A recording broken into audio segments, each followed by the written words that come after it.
देवराज ब्राह्मण चोरी करने के बाद भी भगवान शंकर के धाम गया है। उसका एक कारण था कि देवराज ब्राह्मण की माता एक लोटा जल शिव को समर्पित करती। कितना जल? जम के बोलिए जरा। एक लोटा। और आप सबको कहूंगा, शिव मंदिर में प्रतिदिन एक लोटा पानी, एक लोटा जल अवश्य अवश्य चढ़ाना।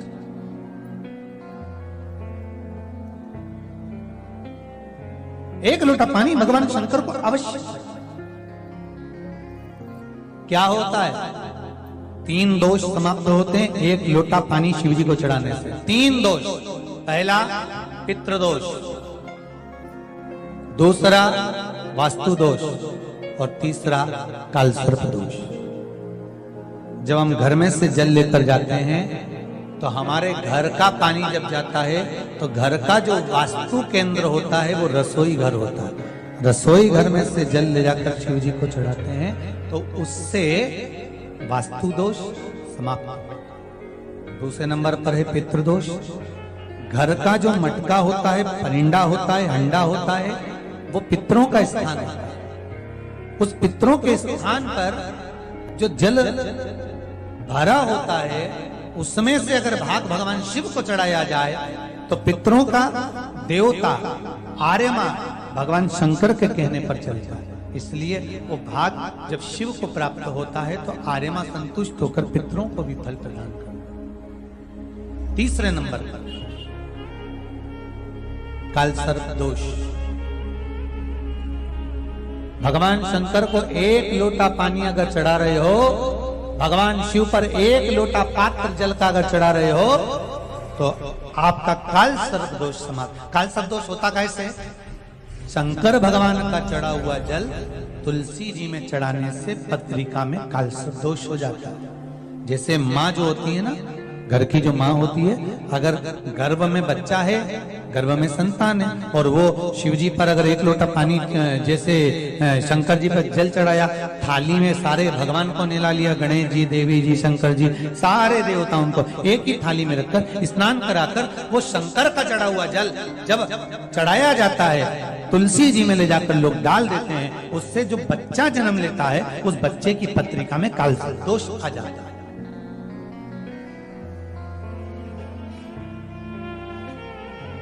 इसलिए शिव महापुराण की कथा कहती है सारे देवताओं को भले एक ही थाली में स्नान करा लो, एक ही पात्र में स्नान करा लो, पर देवाधिदेव महादेव को एक छोटे से पात्र में अलग से स्नान करा लेना चाहिए, अलग से।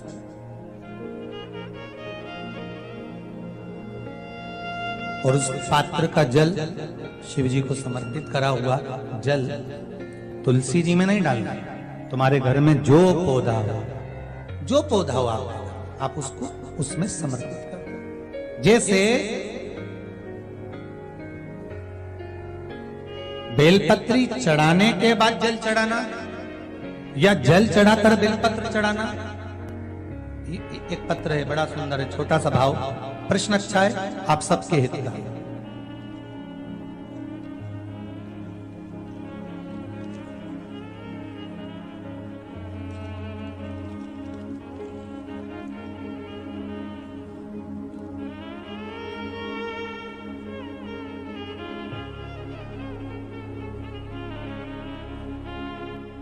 अरुणा जी अग्रवाल जयपुर, झरना जी अग्रवाल जयपुर राजस्थान से इन्होंने प्रश्न किया है, गुरुदेव दूध, कच्चा दूध केवल शिवलिंग पे चढ़ाना चाहिए या पूरे शिव परिवार पे चढ़ाना चाहिए?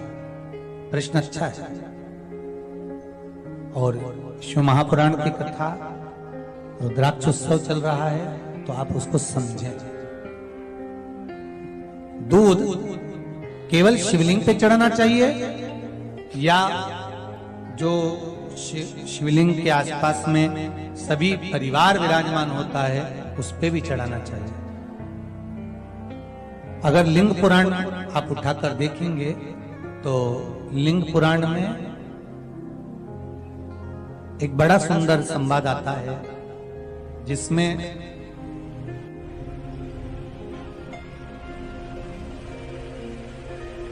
पीले कलर के शिवलिंग का वर्णन है।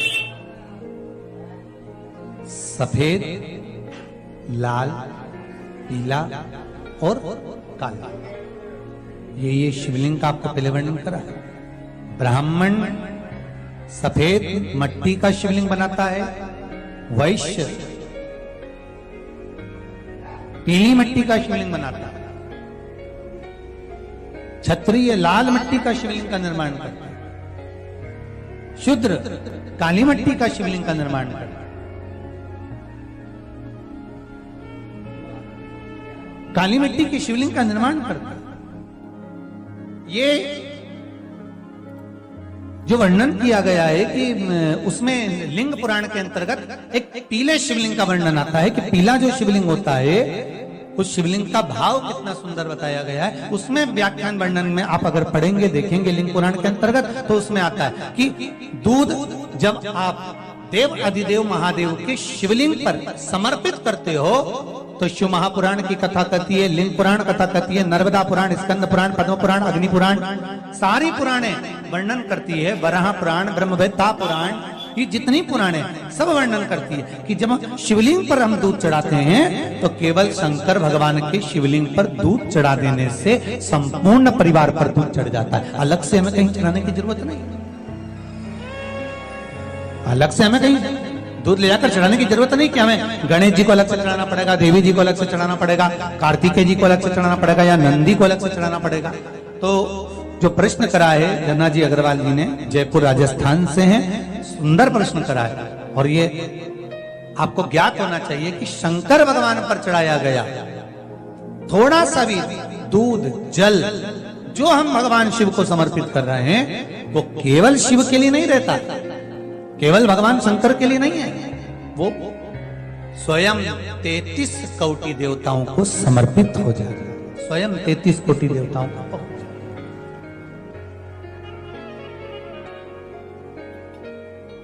अलग से देने की जरूरत नहीं होती।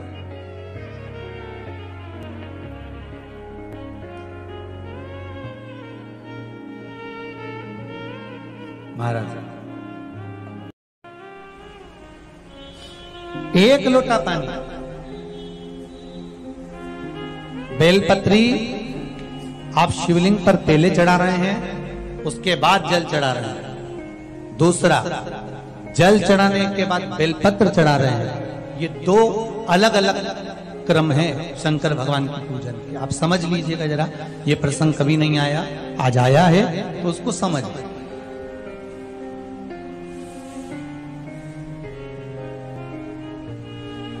पहले बेलपत्र, उसके बाद में जल जो चढ़ाया जाता है ये रोग मुक्ति के लिए चढ़ाया जाता है। काहे के लिए चढ़ाते हैं अपन?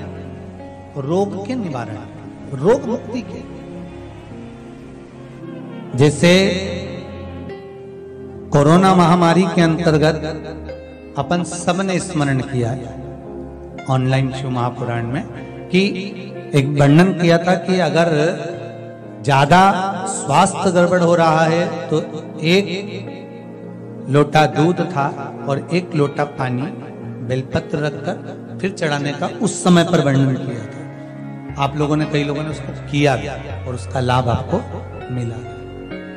उसी तरह आप शिव मंदिर में जाकर दर्शन करेंगे तो दो चीजें अपने को दर्शन करने को मिलेगी। एक भक्त आता है शंकर जी के मंदिर में, लोग भाव से पहुंचते हैं तो पहले वो क्या करते हैं, पहले बेलपत्री चढ़ा देते हैं फिर जल चढ़ा देते हैं। और एक भक्त जो शिव मंदिर में पहुंचता है पहले जल चढ़ाता है फिर बेलपत्र चढ़ाता है। दोनों का अलग अलग क्रम है, दोनों का अलग अलग भाव वर्णन है। पहला, अगर बेलपत्र चढ़ाया है और उसके बाद अगर शंकर भगवान पे जल चढ़ा रहे हो तो ये रोग मुक्ति के लिए होता है। जैसे बड़े रोग किसी को हो जाए, रोग किसी को घेर ले तो वो बेलपत्री चढ़ाने के बाद फिर जल चढ़ाएगा तो उसको रोग थम जाएगा और फिर वो रोग आगे नहीं बढ़ेगा, आगे नहीं बढ़ेगा। रोगों को थामने के लिए बेलपत्री पहले फिर जल। और जब कुछ कार्य के लिए आप, सिद्धता के लिए आप, अच्छे कार्य के लिए आप, मन की प्रसन्नता के लिए, आनंदता के लिए आप शिव आराधना कर रहे हो, आप शंकर की आराधना कर रहे हो, तो आप जल चढ़ाकर फिर बेलपत्री चढ़ाइए, उसका लाभ आनंद में। आपने जल चढ़ाया, उसके बाद बेलपत्री चढ़ाई।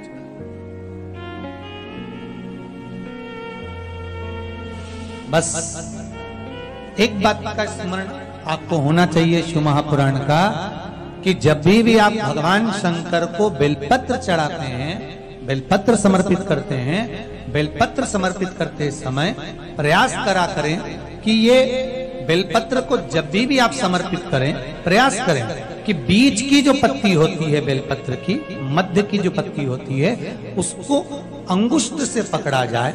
उसके बाद में आप फिर बेलपत्री को शिव पर समर्पित करें, प्रयास करें। बेलपत्र जो हम भगवान शंकर को समर्पित करते हैं, उसका मध्य जो भाग होता है, बेलपत्री का जो 3 देवताओं का मध्य जो भाग होता है, उसको पकड़कर बेलपत्री को शिव को समर्पित करना चाहिए। पूर्व की कथाओं में यह भी वर्णन किया है कि बेलपत्री की डंडी का मुख कहां होना चाहिए। पूर्व की कथाओं में यह भी बताया गया है कि बेलपत्री की तीनों डंडियों के बीच में, तीनों पत्तियों के बीच में जो खाली जगह होती है, डंडी होती है, उसका क्या महत्व है, ये पूर्व की कथा में पहले बता चुके। पर आज जो क्रम चल रहा है कथा का, उसमें अपन जो समझ रहे हैं वो ये होना चाहिए कि आप किस कामना से जल चढ़ा रहे हैं, आपके जल चढ़ाने का क्रम क्या है। अगर आप रोग मुक्ति के लिए चढ़ा रहे हैं तो पहले बेलपत्र चढ़ेगी, फिर जल चढ़ेगा। आप कार्य सिद्धि के लिए चढ़ा रहे हैं, पहले जल चढ़ेगा, फिर बेलपत्र चढ़ेगी। और यदि कोई विशेष कार्य है आपका, जो आपको भगवान शंकर से जाकर कहना है, कोई विशेष कार्य, जैसे ब्रह्मलोक में ब्रह्मा है, वैकुंठ में भगवान विष्णु है, पर संसार सागर में, ब्रह्मांड में, मृत्यु लोक में अगर कोई देव है तो वो देव अधिदेव महादेव, वो देव अधिदेव महादेव, दूसरा नहीं।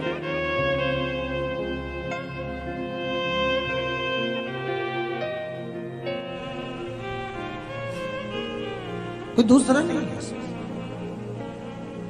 भगवान दया करना, मैं तेरे भरोसे हूँ। भोलेनाथ दया करना, मैं तेरे भरोसे हूँ। ना घर के भरोसे हूँ, ना परिवार के भरोसे हो। सब गाइए। ना घर के भरोसे